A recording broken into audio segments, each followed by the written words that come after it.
الرحمن الرحيم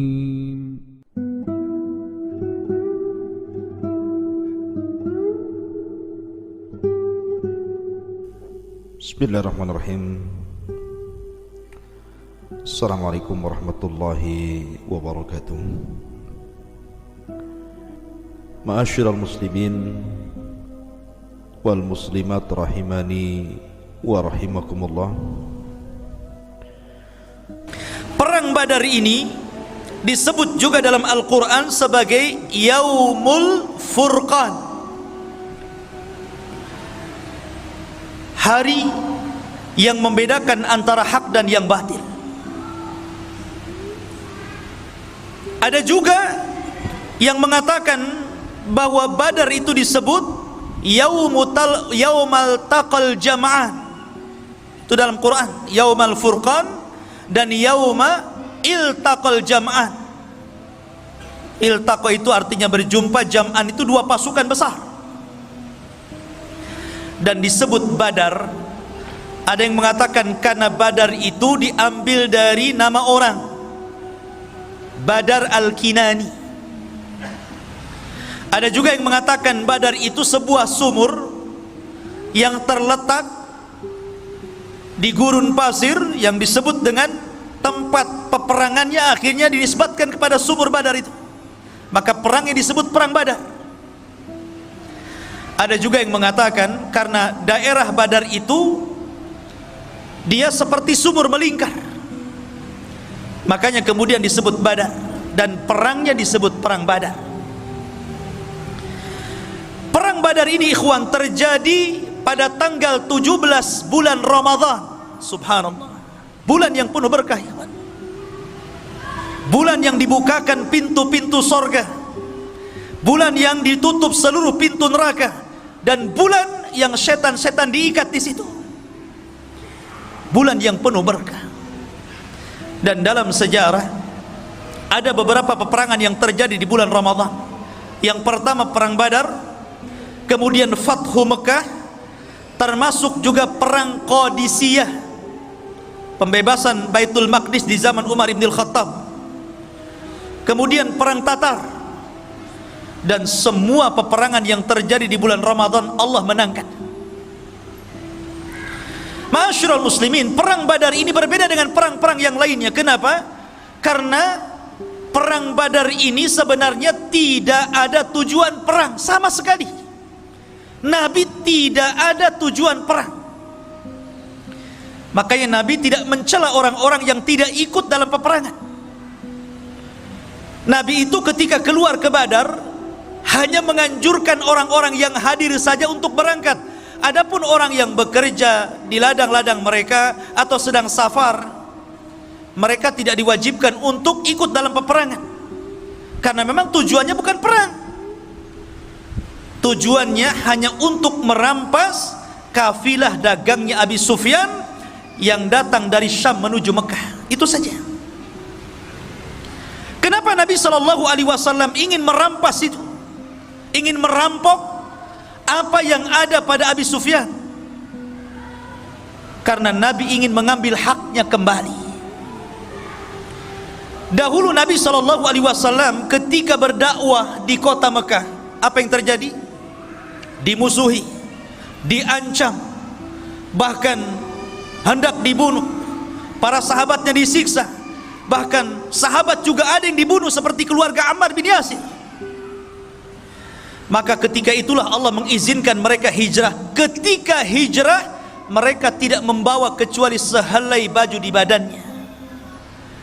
Orang-orang Quraisy merampas harta mereka, merampas rumah mereka, merampas kebun mereka, merampas bisnis mereka. Maka Nabi ingin mengambil haknya kembali. Maka Nabi SAW tidak banyak membawa orang, hanya 314 orang saja. Persis seperti tentara Talut ketika melawan Jalut, persis jumlahnya.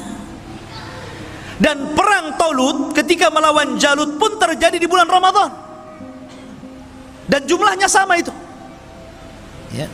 Jumlah tentara Talut 314, jumlah tentara Rasul yang ke Badar sama 314 orang dengan 2 kuda, hanya 2 kuda saja dan 3 unta. Itu pun untanya gantian tuh. Disebutkan bahwa Nabi SAW menunggang unta bertiga gantian. Abu Lubabah, kemudian Ali bin Abi Thalib, dan Nabi SAW. Kemudian unta satunya Mikdad dan yang lainnya. Jadi bolak-balik gantian karena Badar itu cukup jauh juga, berkilo-kilo dari Madinah. Lah ketika itu Nabi SAW justru yang lebih banyak jalan dibandingkan naik. Nah, lihat, harusnya Nabi itu lebih banyak menunggang dibandingkan berjalan kan? Itulah sosok pemimpin, ikhwan. Ketika itu Ali dan Abu Lubabah malu, masa Nabi jalan kaki, saya naik unta. Maka kata Ali radhiyallahu an, ya Rasulullah, lebih baik Anda saja yang naik, kami yang berjalan. Maka Rasul mengatakan, ya Ali, kalian tidak lebih kaya pahala dibandingkan diriku, dan kalian tidak lebih kuat fisiknya dibandingkan diriku. Sudah, naik saja. Ma'asyiral muslimin yang dimuliakan Allah Subhanahu wa taala. Maka ketika Nabi SAW bergerak, kemudian mengutus orang untuk memeriksa kafilah itu tentang benar dan tidaknya, akhirnya Rasul mendapatkan kepastian bahwa kafilah Abu Sufyan telah bergerak dari Syam. Abu Sufyan ini tidak bodoh, orang cerdas. Ketika dia mendengar isu bahwa dia akan diserang oleh Rasul dan pasukannya, dia pun mengutus orang untuk mengecek ke Badar. Tidak puas, dia cek sendiri. Sampai di Badar gak ada orang, kecuali orang-orang yang memang tinggal di situ, beberapa orang saja. Kata Abu Sufyan kepada orang-orang yang tinggal di Badar, ada nggak pergerakan atau orang-orang ramai yang menuju ke sini? Orang situ tidak tahu. Karena Nabi SAW dalam setiap peperangan selalu menggunakan taktik tawari.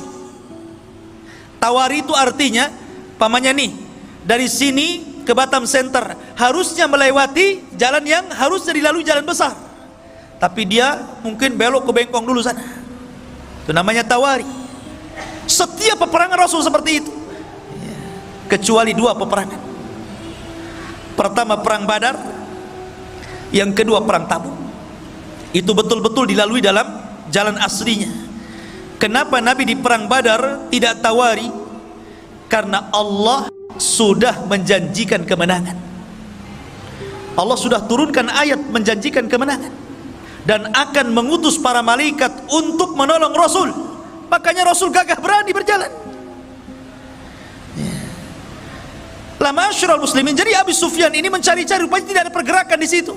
Tapi Abu Sufyan kemudian mendengar berita ada 2 orang yang lewat di sini. Rupanya Abu Sufyan mencari bekas-bekasnya itu. Ketemulah kurma yang jatuh dan dia tahu itu kurma Madinah. Kata Abu Sufyan, benar. Ini Rasul ini sudah membawa pasukan. Ini kurma Madinah, di sini tidak ada kurma. Dari situlah kemudian Abu Sufyan pun langsung membelokkan rute jalannya untuk menyelamatkan dagangannya. Dan dia mengutus Dhamdham. Dia mengatakan, ya Dhamdham, berapa hari kau bisa berjalan ke Mekah, ke Quraisy? Kata Dhamdham, 2 minggu. Kata Abu Sufyan, bagaimana kalau seandainya ku beri ongkos 5 kali lipat daripada ongkos biasa, tapi kau harus sampai 2 hari sampai di sana. Bisa bayangkan, 2 hari yang ditempuh 2 minggu jadi 2 hari pakai kuda. Gimana nasib kudanya itu? Ya tentu dia tidak istirahat kan gitu, 2 hari harus sampai. Maka Dhamdham pun kemudian dengan berjalan kencang menuju mana? Menuju Quraisy, ingin memberitahu Abu Jahal. Sampai di Quraisy, dia udah kecapean, udah kecompang-camping semuanya kan. Dia pun naik ke atas bukit. Kemudian kebiasaan tradisi Arab, kalau membawa berita yang sangat menghebohkan dan mengkhawatirkan, maka selalu melepas bajunya dan membalikkannya. Itu tradisi mereka. Kemudian dia berteriak-teriak dan mengatakan, sesungguhnya dagangan-dagangan kalian yang dibawa Abu Sufyan terancam dan dia tidak bisa mempertahankan karena dia sendirian. Maka mendengar bahwa harta-harta mereka akan dirampas Rasul dan para sahabatnya, maka Utbah dan Abu Jahal, Fir'aunnya umat ini, langsung bergerak mengumpulkan seluruh orang-orang Quraisy dan memaksa untuk keluar semuanya. Tidak boleh satu pun yang tinggal.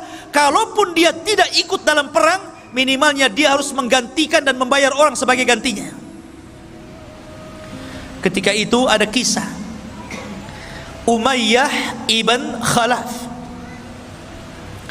Umayyah bin Khalaf ini sudah tua, badannya gemuk, ya tidak segemuk saya lah ya, gemuk. Dia minta uzur, tidak mau berangkat, gitu kan? Kenapa? Karena sebelumnya ada tokoh syair, tukang penyair, tokoh paling hebat, tukang syairnya Arab, ya. Dia mengatakan, kalau kalian tetap keluar membantai Muhammad dan pasukannya, sama saja kalian membantai anak dan saudara kalian. Bukankah mereka adalah kerabat-kerabat kalian juga di sini? Lebih baik sudah tinggal di sini. Tapi Abu Jahal mengatakan tidak. Kita akan berangkat. Kita akan bunuh Muhammad dan pasukannya. Setelah itu kita akan bernyanyi, kita akan minum khamar, dan kita akan rayakan kemenangannya. Dan tidak ada yang bisa untuk menakut-nakuti Arab setelah ini. Ketika itu Umayyah bin Khalaf, dia minta uzur. Nampaknya saya tidak bisa berangkat nih. Abu Jahal cerdas, ini Umayyah ini pimpinan nih. Kalau dia tidak ikut, kabilahnya bisa tidak ikut. Akhirnya kemudian dia bawa kayu gaharu. Antum tahu gaharu? Yang dibakar itu? Di Jabal Uhud ada tuh, ya. Kayu gaharu, ya. Kayu gaharu itu zaman itu digunakan untuk pewangian perempuan. Jadi kalau perempuan mau kawin, biasanya diletakkan kayu dibakar, kemudian bajunya itu dikebas-kebaskan biar wangi. Kayu gaharu itu artinya itu untuk perempuan. Abu Jahal membawa kayu gaharu, diletakkan di depan Umayyah bin Khalaf. Kata Umayyah, ngapain kamu bawa gaharu ke sini? Ya, karena engkau perempuan, katanya. Kalau engkau laki-laki, engkau akan ikut perang. Lihat cerdas, ya. Akhirnya kemudian bangkit keberaniannya. Kenapa Umayyah itu takut berperang? Karena dia pernah mendengar ramalan dari siapa? Dari kawannya Sa'd bin Mu'adz. Sa'd bin Mu'adz ini pemimpin Ansar, dan dia berkawan dengan Umayyah di masa jahiliyah, dan di masa Islam pun tetap baik. Jadi ketika Sa'd ibn Mu'adz ini umrah, ingin tawaf gitu kan di Ka'bah, dan dia sudah masuk Islam, Umayyah bin Khalaf ini siap menjamin keamanannya, karena dia tahu siapa ini pembesar orang-orang Ansar, orang-orang Madinah, orang-orang Yathrib. Tapi kemudian ketika ketemu dengan Abu Jahal, tidak suka Abu Jahal, kemudian mengancam untuk membunuhnya. Tapi Sa'ad Ibnu Mu'adz ini mengancam balik Abu Jahal, kalau engkau ingin membunuhku wahai Abu Jahal, ingat, seluruh orang-orang yang berniaga dari Mekah ke Syam, rutenya lewat jalur rute jalanku. Akan kusuruh anak buahmu membantai kamu dan orang-orang yang berdagang ke Syam. Ketika itulah, karena Umayyah tidak membelanya, dia mengatakan, ingat wahai Umayyah, aku pernah mendengar Nabi SAW mengatakan bahwa engkau akan dibunuh. Engkau akan dibunuh. Disitulah dia terkenang dengan ramalan Sa'd bin Mu'adz, makanya dia nggak mau berangkat. Karena dia tahu bahwa tidak mungkin Sa'd ini bicara sembarangan. Tapi cerdas lagi Abu Jahal, biar dia mau perang dibuat kayak gitu kan. Kamu ini perempuan, bukan laki-laki. Kau laki-laki berangkat jihad. Akhirnya bangkit, diajak juga anaknya. Semuanya keluar kecuali kabilah Bani Adi dan Abu Lahab. Abu Lahab tidak keluar, dan dia menggantikan orang dan membayarnya untuk keluar. Kan itu syaratnya, kalau tidak ikut perang harus ganti orang dan bayar. Keluar semuanya ikhwan, jumlahnya 1000 lebih. Berangkat mereka. Lah Nabi SAW ikhwafidin muliakan Allah subhanahu wa ta'ala, di sisi lain maka Nabi SAW kemudian mendengar ada pasukan besar yang digerakkan oleh para pembesar Quraisy, sementara Rasul ini gak ada persiapan, bukan mau perang kok. Mereka hanya untuk menghadang kafilah Abu Sufyan, sehingga peralatan perang juga ala kadarnya, persiapan juga ala kadarnya, tidak punya pengalaman perang. Makanya Nabi SAW bermusyawarah ketika itu, karena ini urusannya orang-orang muhajirin, bukan orang-orang ansor. Ini kan urusannya orang muhajirin, orang ansor nggak terlibat di sini. Nabi itu kan ingin mengambil hak orang-orang muhajirin, orang ansor nggak ada urusan di sini. Tapi orang ansor itu solidaritasnya luar biasa, ukhuwahnya luar biasa. Makanya dia mengirim pasukan jauh lebih besar dibandingkan muhajirin. Muhajirin 80 orang saja, lebihnya orang ansor dari 314 itu. Luar biasa. Kalau dalam tentara itu jiwa korsanya itu loh, nggak mau tuh tolong juga. Maka Rasul mengatakan kepada orang-orang ansar, wahai orang-orang ansar, ini perkara muhajirin, tapi musuh di depan kita ini macam mana? Seolah-olah Rasul SAW mengisyaratkan agar mereka ikut bergabung. Ketika itulah pemimpin Ansar tegak, namanya Sa'd bin Mu'ad, yang ketika kematiannya arsy Allah guncang, 70.000 malaikat turun. Dia bangkit dan mengatakan, ya Rasulullah, perintahkan sesukamu, kami akan melakukan apapun kehendakmu. Oh, senang Rasul, ada dukungan orang-orang Ansar. Dari sini Nabi SAW masih khawatir. Bagaimanapun manusiawi ikhwan, Rasul itu bukan malaikat. Kalau Rasul malaikat, susah antum niru dia. Malaikat nggak kawin, antum pengen kawin ya. Malaikat nggak punya anak, antum punya anak. Malaikat nggak makan, antum 3 piring 4 piring sehari ya. Malaikat tidak kencing, tidak berak. Malaikat itu berbeda dengan makhluk. Makanya Rasul itu manusia, jadi ada sisi kemanusiaannya. Rasa takut itu wajar, takut kalah, karena melihat bahwa pasukan orang Quraisy itu besar dan pasukan dia sedikit ya. Maka Nabi SAW berdoa tengah malam, kemudian dia menagih, seolah-olah menagih janji Allah subhanahu wa ta'ala. Allahumma wa'daka alladhi wa'adtani ya Rabb, mana janjimu yang kau janjikan kepada. Terus Nabi SAW seperti anak kecil meminta kepada orang tuanya, mulai hifid doa, mengeluh, merengek kepada Allah subhanahu wa ta'ala akan janji yang Allah janjikan kepadanya. Sampai saking khusyuknya Rasul berdoa dan menangis, ridanya terbang, diambil Abu Bakar dan mengatakan, yakfika ya Rasulullah, cukup Rasul, cukup sudah. Maka Rasul mengatakan, Allahumma intahlik hadhil isabah falan tu'bad abada. Ya Rabb, kalau kau hancurkan kelompok yang sedikit ini, maka engkau tidak akan ada yang menyembah lagi di permukaan bumi. Dari sini menunjukkan bahwa perang Badar itu penentu antara hak dan yang batil, penentu berjalannya agama atau tidak. Makanya saya katakan di awal, kalaulah Allah tidak memenangkan dalam perang Badar, antum tidak mungkin ada di sini. Dan tidak mungkin antum beragama Islam. Mungkin antum sudah para penyembah berhala seperti orang-orang Quraisy ya kan? Masyarul muslimin yang dimuliakan Allah subhanahu wa ta'ala.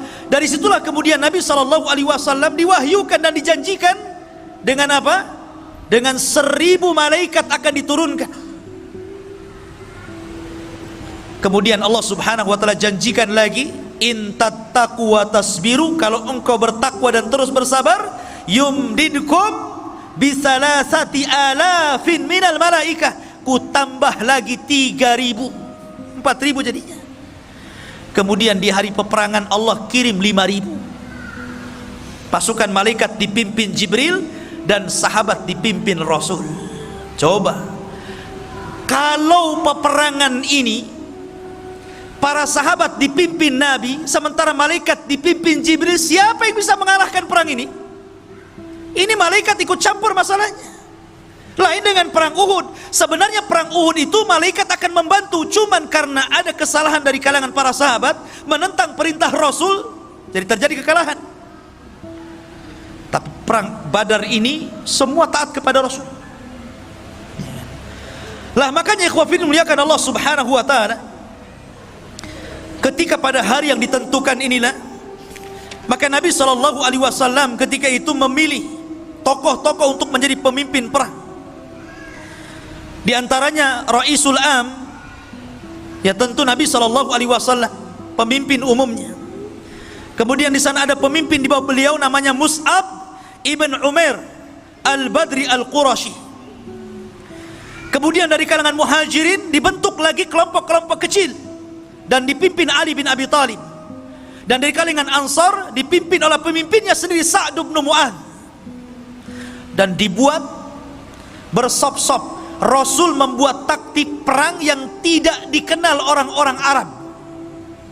Siapa yang mengajarkan? Allah yang mengajarkan. Ya. Bahkan Nabi SAW sebelum berperang itu membariskan saf seperti Anda dalam sholat. Bagaimana Anda dalam sholat? Tentu antum akan baris kan? Akan merapatkan safnya. Ya. Saf salat gimana? Tumit dengan tumit berjumpa, bahu dengan bahu berjumpa. Makanya kalau sholat itu kaki jangan terlalu meregang, nanti bahunya nggak ketemu. Harus sama, jadi bahunya ketemu, tumitnya juga ketemu. Itu namanya merapatkan saf dan meluruskannya. Kalau seperti itu pasti lurus tuh safnya. Ini mah enggak ya, imamnya ngomong apa? Rapatkan saf kalian. Tapi ketika sang imam jadi makmum, dia pula yang tidak merapatkan safnya. Cemana pula imam ini? Masyarul muslimin yang dimuliakan Allah Azza wa Jalla. Lah setelah itu kemudian Nabi SAW membariskan. Ada satu kisah ketika Rasul membariskan saf tentara ini. Ada yang mengatakan ada seorang namanya Sawad, ada yang mengatakan Ukasa bin Mihsan. Jadi orang itu lurus barisnya, ini agak ke depan nih. Maka Nabi SAW mengambil tongkat kemudian memukul perutnya supaya mundur. Nabi SAW tegas, ikhwan. Rupanya kejadian ini teringat satu kisah di saat akhir wafatnya Nabi SAW. Ketika Nabi SAW sudah sakit parah, kemudian mengumpulkan para sahabatnya dan mengatakan di hadapan para sahabatnya, wahai manusia, ya ayyuhan nas, man kuntu dharabtu dhahran fahadha dhahri falyaktas minni. Wahai manusia, siapa yang dulu pernah kupukul punggungnya, nih punggungku, kisah sekarang. Ketika itu semua para sahabat terdiam. Tidak mungkin para sahabat bicara ketika bicara Rasul. Tidak mungkin para sahabat berani ketika Nabi sedang berceramah. Tiba-tiba ada seorang sahabat bangkit kemudian mengatakan, ana ya Rasulullah, ma dumta talabtal qasas fa ana aqtas ming. Selama engkau menuntut kisos, saya ingin mengkisos dirimu. Wih, semua melihat sahabat ini. Kurang ngajar nih sahabat ini. Ya. Nabi sudah sakit, tiba-tiba bangkit kemudian mengatakan seperti itu. Ali datang, ya Rasulullah, biar saya yang dipukul. Abbas datang mengatakan, ya Rasulullah, biar saya yang dipukul. Kata Rasul, diam, biar dia kisos aku. Rupanya laki-laki itu namanya Ukasa bin Mihsan, yang tadi itu di perang Badar dipukul itu. Dia minta kisos dia. Maka kemudian Ukasa datang kepada Rasul. Rasul kaget, kenapa? Ini Ukasa. Ukasa ini siapa? Satu di antara sahabat yang dimasukkan dalam 70.000 orang yang masuk surga tanpa hisab dan azab. Kata Rasul, ketika dia bermimpi di padang mahsyar, dia melihat ke arah kiri ada umat yang sangat besar. Kemudian malaikat mengatakan, itu bukan umatmu, itu umatnya Musa. Kemudian melihat ke arah kanan ada yang lebih besar lagi, kata Jibril, itulah umatmu. Dan dari umatmu ada 70.000 manusia yang masuk surga tanpa hisab dan tanpa azab. Ciri-cirinya mereka tidak minta ruqyah, mereka tidak minta dikai, mereka tidak tatayur, dan mereka senantiasa bertawakal kepada Allah Subhanahu wa taala. Ukasah bangkit, Rasul, doakan aku termasuk mereka. Kata Rasul, ku doakan kau termasuk mereka. Maka Rasul kaget, ya Ukasah, rupanya engkau. Bukankah aku sudah berdoa kepadamu, engkau dimasukkan 70.000? Kenapa kau meminta kisos kepadaku? Maka Ukasah mengatakan, engkau yang meminta. Bukankah engkau yang meminta, wahai Rasul? Maka saya ingin mengkisos diri. Maka Rasul mengatakan, ambilkan tongkat, berikan kepadanya. Maka Ukasah dengan gemetaran mengambil tongkat. Kata Ukasah, Rasul, waktu kau pukul diriku, aku nggak pakai baju, maka kamu harus melepas baju. Makin lagi marah sahabat ini kan, ya apa ini Ukasah ini, ya. Akhirnya Nabi SAW melepas bajunya, ya. Sudah hampir goyang, sahabat dah tegang itu ya kan, digoyang-goyang kan tegak tuh, tegang semuanya. Ini betul tak betul lah kan gitu. Maka dilemparlah tongkat itu, langsung memeluk perut Nabi SAW dan mengatakan, ya Rasulullah, aku ingin menjadi orang yang terakhir yang bersentuhan kulitku dengan kulitmu. Ukasah bin Mihsan. Jadi Nabi merapihkan saf dalam perang Badar itu, ya. Ma'asyiral muslimin yang dimuliakan Allah Subhanahu wa taala. Maka dalam tradisi jahiliyah, dalam tradisi perang orang-orang dulu, sebelum berperang ada istilah mubarazah namanya. Mubarazah itu lawan tanding. Nih jagoanku, mana jagoanmu. Begitulah perang dulu, ya. Lah ketika itu orang-orang Quraisy mengeluarkan jagoan-jagoan mereka dan menantang jagoan-jagoan Nabi sallallahu alaihi wasallam. Maka ketika itu dikeluarkanlah Utbah bin Rabi'ah, orang yang paling benci kepada Rasul. Kemudian saudaranya Syaibah bin Rabi'ah. Kemudian anaknya Utbah juga, Al-Walid ibn Utbah bin Rabi'ah. Ini orang sangar-sangar nih, orang-orang garang-garang dari Quraisy. Mereka orang-orang yang paling jahat. Kemudian Nabi SAW mengeluarkan 3 orang Ansar, tapi ditolaknya dan mengatakan, kami tidak ada urusan dengan orang Ansar, kami ingin keluarkan jagoan kalian dari Muhajirin. Maka Nabi SAW ketika itu memilih 3 orang, Hamzah, Asadullah, singa Allah, Sayyidus Syuhada, pemimpinnya para syuhada di sorga, dikeluarkan untuk melawan Syaibah bin Rabi'ah. Kemudian Rasul memerintahkan Ali bin Abi Thalib untuk melawan Al-Walid ibn Utbah bin Rabi'ah. Kemudian Rasul mengeluarkan Ubaidah ibnul Harith dan melawan Utbah bin Rabi'ah. Maka terjadilah pergulatan hebat. Hamzah, Asadullah sekali tebas saja matilah Syaibah. Kemudian melihat Ali kewalahan melawan Utbah, dibantunya ditebas lagi, meninggal Utbah. Kemudian Al-Walid ibn Utbah juga meninggal di tangan Ali. Cuman Ubaidah ibn al-Haris ketika dia bergulat dengan Utbah ini memang agak sengit, saling bacok-bacokan ya, kayak orang carok gitu ya. Sehingga lukanya ini menjadikan dia tidak tahan lama hidup. Kemudian dia meninggal dan Rasul mengatakan, asyhadu annaka syahid ya Ubaidah, saya bersaksi engkau telah menjadi syahid. Maka ketika jagoan-jagoan mereka kalah dan meninggal, marah Abu Jahal. Dari setelah kemudian Abu Jahal menggerakkan pasukannya. Mereka tidak paham bagaimana Allah sudah mengajarkan taktik perang. Bahkan mereka tidak tahu bahwa di belakang pasukan Rasul ada 5.000 malaikat dipimpin oleh Jibril menggunakan kuda putih dan dilihat oleh orang-orang kafir dan tidak dilihat orang-orang yang beriman. Jadi yang melihat hanya orang kafir saja. Orang yang beriman tidak tahu. Bahasanya antum baru nyabut golok, kepala orang sudah melayang gitu. Enak nggak kalau perang kayak gitu? Antum baru ngambil pedang gitu kan, kepalanya sudah melayang. Makanya Allah mengatakan wa ma ramaita id ramaita walakinnallaha rama. Ya, ketika engkau melempar, wa ma ramaita, tidaklah engkau melempar. Ketika engkau melempar, ketahuilah bahwa Allah sesungguhnya yang melempar dia.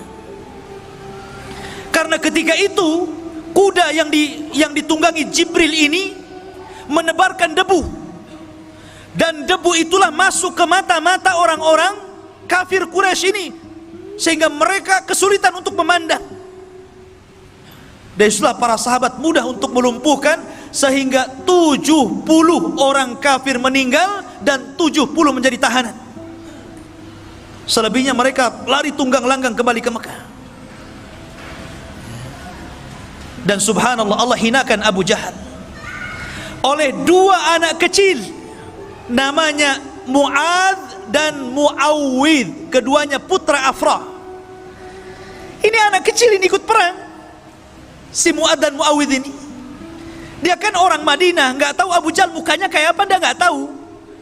Ketika peperangan dia cari Abdurrahman bin Auf dan mengatakan, ya Abdurrahman, yang mana sih Abu Jahal itu? Si Fir'aunnya umat ini yang mana ya? Kata Abdurrahman, no, itu tuh orang itu. Langsung dua anak kecil ini, dua anak remaja ini mencabut pedangnya, dikeroyok sama dua anak remaja ini, mati Abu Jahal. Bayangkan ya. Dan keduanya mengklaim membunuhnya dan Rasul membenarkannya.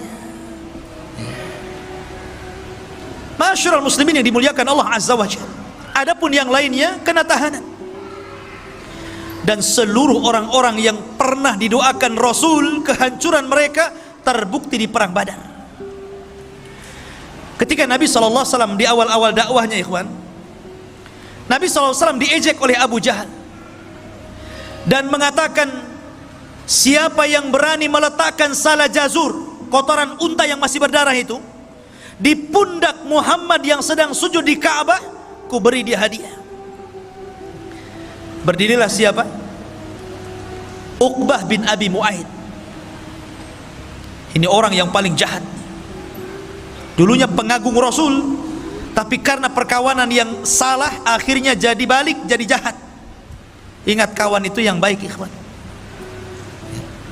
Uqbah bin Abi Mu'aid ini dulu penggemar Rasul, walaupun Rasul itu seorang nabi dan agamanya berbeda, tapi karena dia seorang penyair, dia suka kalau Rasul itu melantunkan Quran ya. Makanya suatu ketika karena bangganya mengidolakan, ya samalah seperti antum orang Islam mengidolakan para pemain bola. Para pemain bola itu sebagian mereka kafir, bahkan kebanyakan kafir, tapi antum idolakan kan, pasang gambarnya, kalau dia bertamu ke rumah antum kemudian selfie, viral tuh ya kan? Lah begitulah idolanya Uqbah bin Abi Mu'aid kepada Rasul. Jadi suatu ketika dia meminta kepada Rasul untuk bertamu, maunya ngasih makan, ngasih jamuan, tapi Rasul tidak mau makan. Alasannya apa? Karena kamu kafir, kalau kamu Islam saya mau makan. Jadi akhirnya pura-pura dia bersyahadat, yang penting idolanya mau makan. Syahadatnya ini tersebar, maka Umayyah bin Khalaf, kawan dekatnya ini marah. Kau dengar, kau sudah bersyahadat ya, kau ikut agama Muhammad ya? Oh enggak, saya hanya ingin menjamu dia saja, saya pura-pura saja. Enggak, kamu sudah masuk Islam, bukan kawan saya. Akhirnya dia mengatakan, enggak, saya ingin berkawan dengan kamu, saya siap melepaskan itu semuanya. Akhirnya dilepaskan lagi syahadatnya. Kemudian dia mengikuti Umayyah dan berjanji untuk menghinakan Rasul. Disinilah kesempatannya. Jadi ketika Abu Jahal ini menawarkan untuk menyakiti Rasul, Uqbah bangkit dia, biar saya saja. Dia ingin membuktikan perkawanannya, bahwa dia masih satu geng dengan Umayyah. Dia mencari kotoran unta. Hati-hati antum kalau cari kawan ya. Maka dia cari, Allah takdirkan ketemu pula tuh. Ketika Rasul sedang sujud, diletakkan itu kotoran unta ya kemana-mana. Rasul sujud tidak berhenti. Fatimah datang yang masih kecil, menangis melihat bapaknya dihinakan, kemudian dibersihkan, kemudian mengatakan, ya abi, wahai bapakku, ud'u ala haula, doakan kehancuran kepada mereka. maka Rasul pun mulai mendoakan kehancuran satu persatu, dan semua orang yang didoakan Rasul ketika itu terbukti di perang Badar. Semua orang yang tertawa mengejek Rasul ketika Uqbah bin Abi Mu'ayth menghina Rasul, semuanya terbunuh di perang Badar. Ma'asyiral muslimin yang dimuliakan Allah Subhanahu wa taala. Lah ketika itu Nabi sallallahu alaihi wasallam dan para sahabatnya berhasil mengalahkan dan memukul mundur orang-orang kafir Quraisy. Ma'asyiral muslimin yang dimuliakan Allah Subhanahu wa taala. Ada satu kisah yang menarik. Kita tahu bahwa salah satu paman Rasul namanya Abbas. Abbas ini sebenarnya ada yang mengatakan dia sudah masuk Islam, cuman disembunyikan keislamannya, tapi masih tinggal di Mekah karena dia melihat keluarganya ada di situ. Ada yang mengatakan dia tidak masuk Islam, tetapi walaupun demikian dia menganggap Rasul adalah kerabatnya, keluarganya, tidak mungkin dia memerangi, tapi karena dipaksa oleh orang-orang Quraisy akhirnya berangkat juga dia. Nabi SAW ketika itu mewanti-wanti kepada para sahabatnya, kalian kalau dalam peperangan berjumpa dengan pamanku Abbas, jangan kalian bunuh. Abu Hudzaifah ketika itu tidak terima dan mengatakan, ya Rasulullah, mereka akan membunuh anak-anak kita, mereka akan membunuh saudara-saudara kita dan keluarga kita, kenapa kita tidak boleh membunuh Abbas? Maka Umar bin Khattab radhiyallahu anhu marah karena Abu Hudzaifah ini tidak mendengar apa yang diperintahkan Rasul. Apa kata Umar? Ya Rasulullah, da'ni adrib unuqa fa innahu munafik. Rasul, sebelum perang ku tebas saja lehernya Abu Hudzaifah, dia munafik dia. Ya. Maunya Umar itu kalau Rasul yang perintahkan sami'na wa ata'na. Itulah para sahabat. Begitulah para sahabat. Ya. Makanya ketika itu para sahabat Rasul ketika hendak bergerak ke perang Badar, mereka mengatakan, ya Rasulullah, jangan samakan kami dengan Bani Israel yang mengatakan kepada Musa, idhab anta wa rabbuka faqatila, berangkat engkau dengan Tuhanmu berperang berdua saja, jangan ikutkan kami. Kami tidak seperti itu. Kalau engkau mengatakan berperang, maka kami siap berperang. Itulah para sahabat. Ya. Maka ketika itu dari 70 tawanan, kan 70 mati, dan dari kalangan orang-orang kaum muslimin tidak banyak, kurang dari 10 orang saja yang meninggal dunia, yang syahid.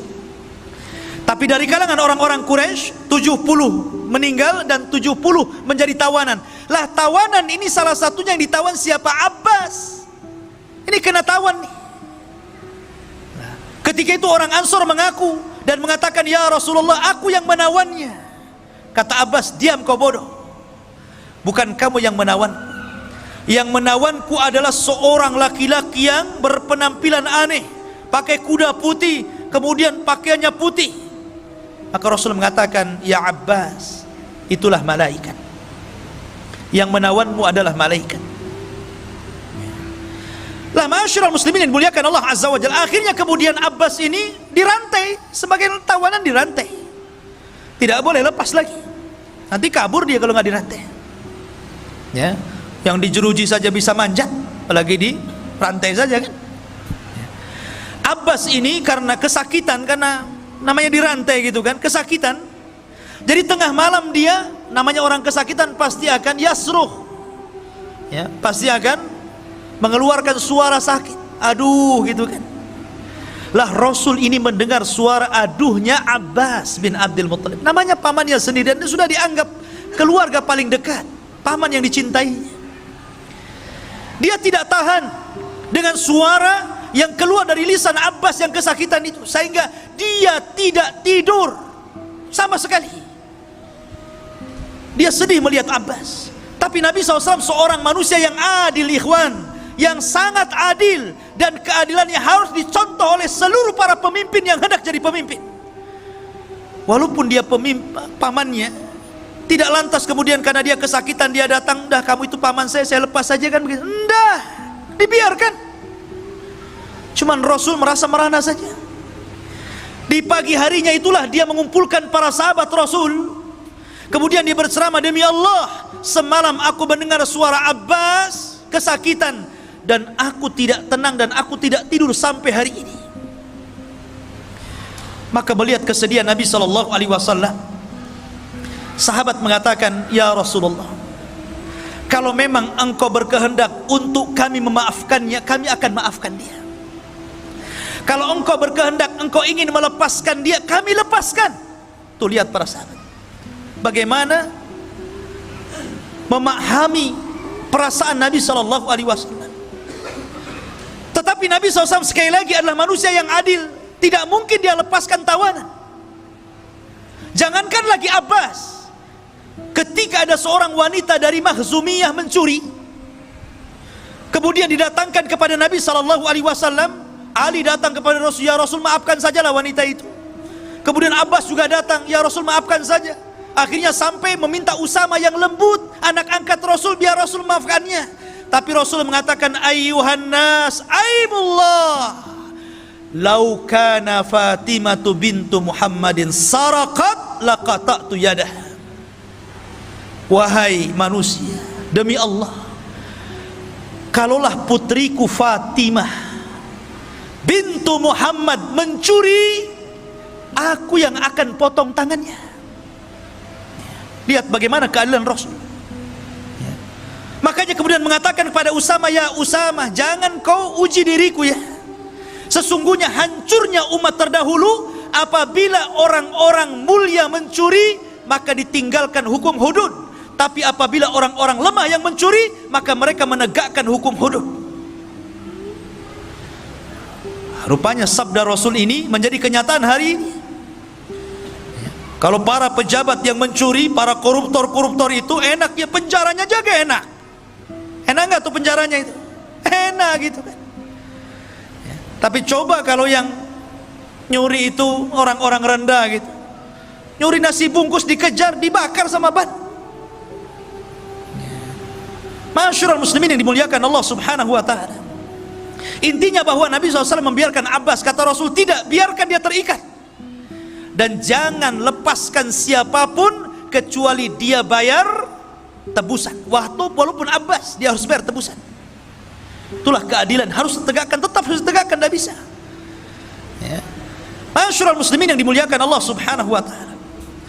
Adapun Al-Haris ini saudara Abu Jahal, dia lari. Padahal Al-Haris ini orang yang paling berani di kota Mekah, orang yang paling kuat dia. Tapi dia melihat peperangan yang rasanya tidak mungkin menang, lari dia, takutan. Maka dikejar oleh Hasan ibn Thabit, seorang penyair Rasul, kondang penyair Rasul. Ya, penyair karena di zaman itu media dengan syair. Belum ada YouTube, belum ada Instagram, belum ada WA, nggak ada. Pakai syair. Dikejar sama Hasan, kemudian Al-Haris pun dibunuh di tengah jalan. Ya. Adapun Umayyah bin Khalaf lain lagi ceritanya. Umayyah bin Khalaf ini kawannya Abdurrahman bin Auf, baik dalam semasa jahiliyah ataupun ketika Abdurrahman bin Auf sudah masuk Islam, itu masih berkawan tuh, masih rekan bisnis. Ya, antara Umayyah bin Khalaf dengan siapa? Dengan Abdurrahman bin Auf. Tapi Umayyah ini tidak suka memanggil Abdurrahman. Dulu Abdurrahman bin Auf itu namanya Abduddar namanya. Setelah dia masuk Islam, diganti namanya menjadi Abdurrahman. Orang-orang musyrik Arab itu tidak suka dengan nama Abdurrahman. Makanya dia mengatakan kepada Abdurrahman, ya Abdaddar.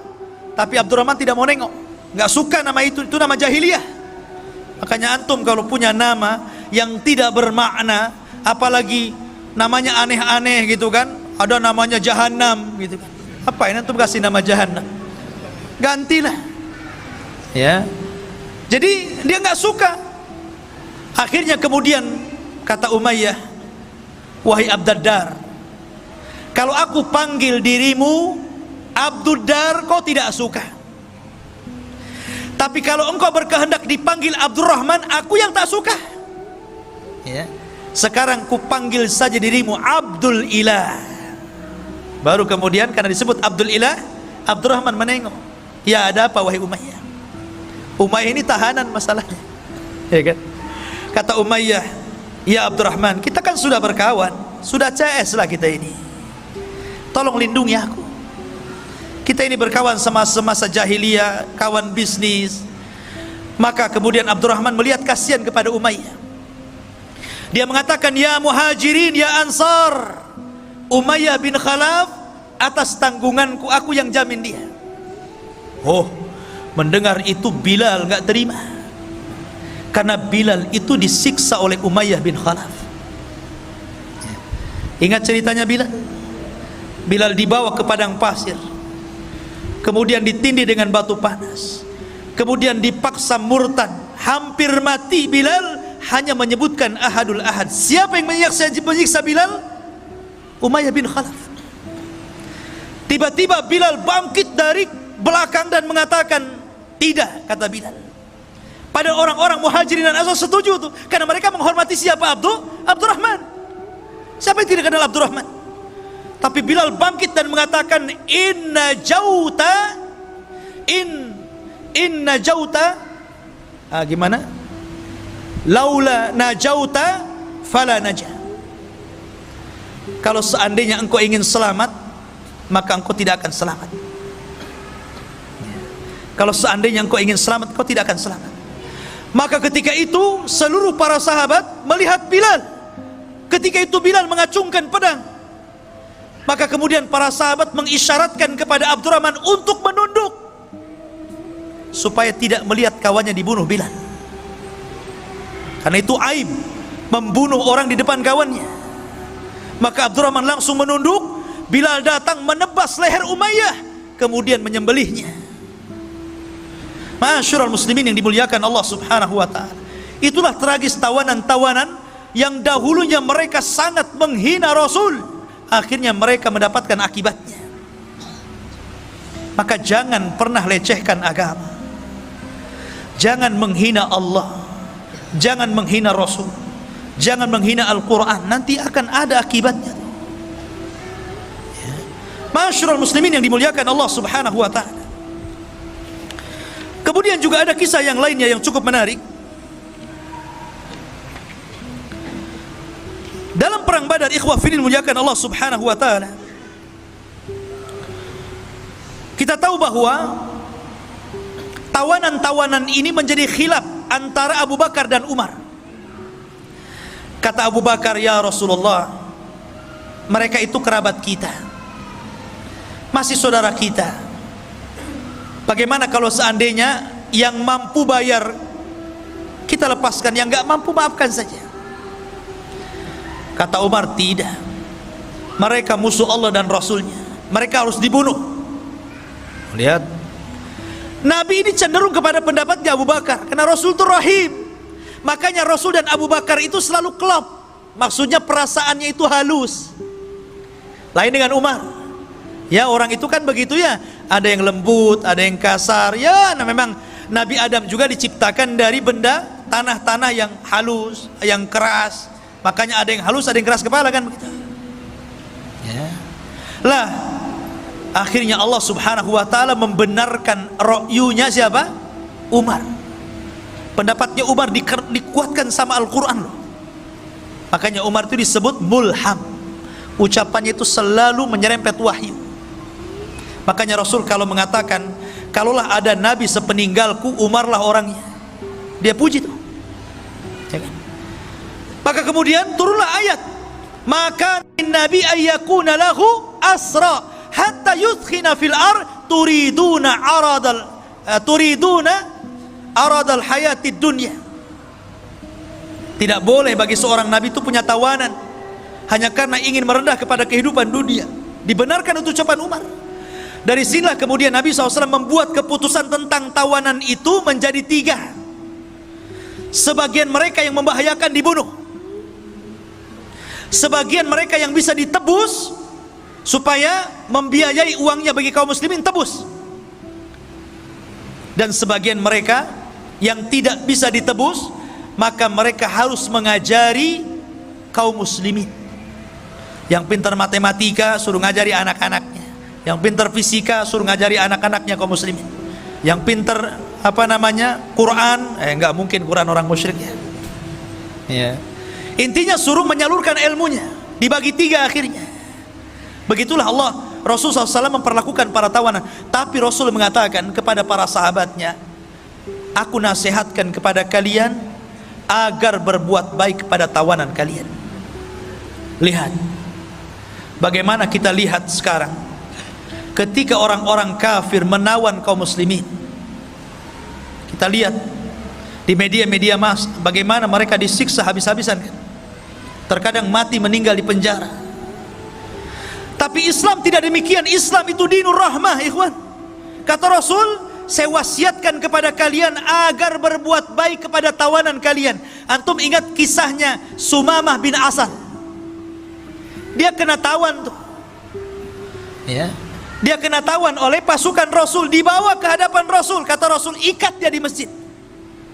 Dari sini menurut ulama fikih mengatakan bolehnya orang junub duduk di masjid. Karena Sumamah bin Asal ini orang kafir, tentu tidak pernah mandi junub. Orang kafir mandi junub nggak mungkin orang kafir mandi junub. Artinya bahwa orang kafir pasti junub kan? Tapi oleh Rasul diikat di masjid 3 hari lagi. Kalau memang orang junub tidak boleh di masjid, tentu Rasul akan ikat di luar masjid kan? 3 hari.